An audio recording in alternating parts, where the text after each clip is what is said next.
Time now for some sports news. For World Under-17 champions, the Golden Eaglets of Nigeria will resume camping on Sunday in Abuja ahead of the African Cadet Championship.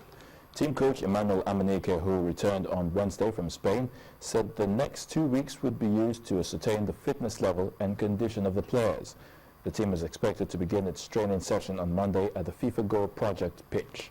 The African Cadet Championship is billed to hold in Niger between February the 15th and March the 1st, 2015.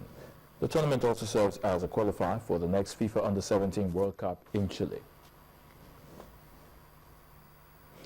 Nigeria's Super Sand Eagles were beaten for the first time at the Copa Lagos Beach Soccer Tournament following a 5-4 loss to Cote d'Ivoire today. Cote d'Ivoire's Daniel was the standout player of the match as he scored a hat-trick for the Elephants, who also got 2 goals from Eric Kablan. Abu Aziz with 2 strikes, Olawale and Najari were the scorers for Nigeria in the losing effort.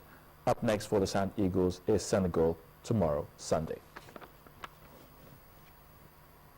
Chelsea returned to winning ways and maintained their 100% record at Stamford Bridge with a 2-0 victory against Hull City. Frank Lampard scored his 175th Premier League goal as Manchester City triumphed 1-0 at bottom-of-the-table Leicester City. Burnley moved out of the bottom 3 after an Ashley Barnes winner against Southampton gave the hosts a 3rd league win of the season. West Brom midfielder Craig Gardner scored against former club Aston Villa to end the Baggies' run of 5 Premier League matches without a win. Crystal Palace and Stoke fought out to a 1-0 draw after exchanging goals within 2 minutes early on in the match. West Ham maintained their place in the top 4 by coming from behind to draw 1-1 at Sunderland. In the day's last game, Arsenal thrashed high-flying Newcastle 4-1. Away from football, Olympic champions Germany quashed Australia's bid to win a 6th successive Champions Trophy field hockey title, ousting the side 3-2 in the semi-final. The Germans, playing with 7 Junior World Cup winners of 2013, stunned the Australians with 2 goals by the 9th minute through Timur Oris and Matt Grambusch. They went up 3-0 immediately after half-time, when Florian Fuchs took advantage of the goal-mouth scramble and scooped the ball past Australian goalkeeper Andrew Charter.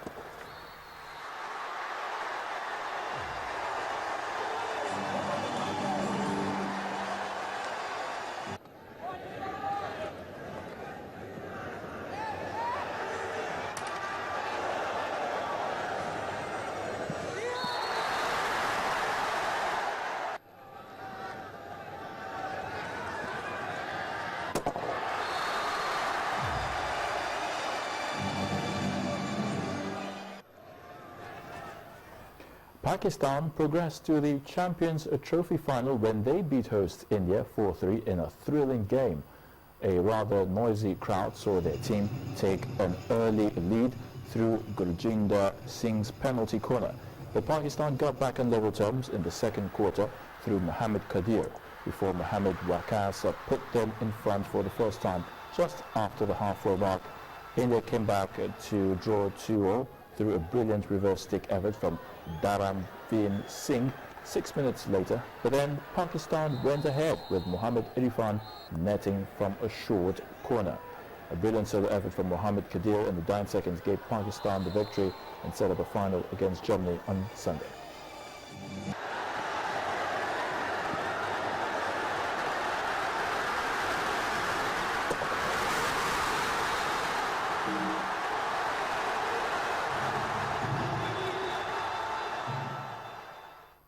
That's in the sports news. Harriet will be back with the rest of the news at 10.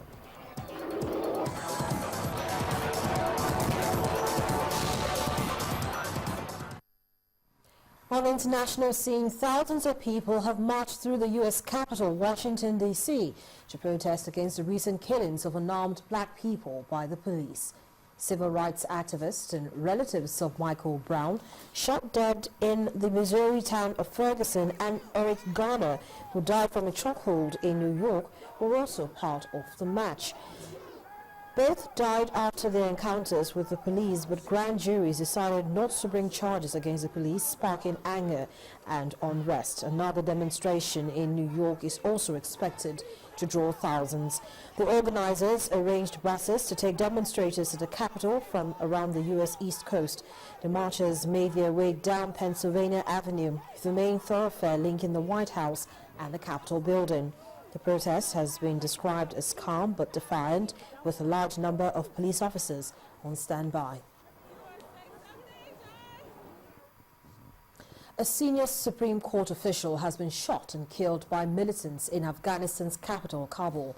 The Taliban said it carried out the attack on Atiqullah Rawufi, the head of the court secretariat. Meanwhile, NATO said 2 of its soldiers were killed in an insurgent attack close to the main international base in the north of Kabul.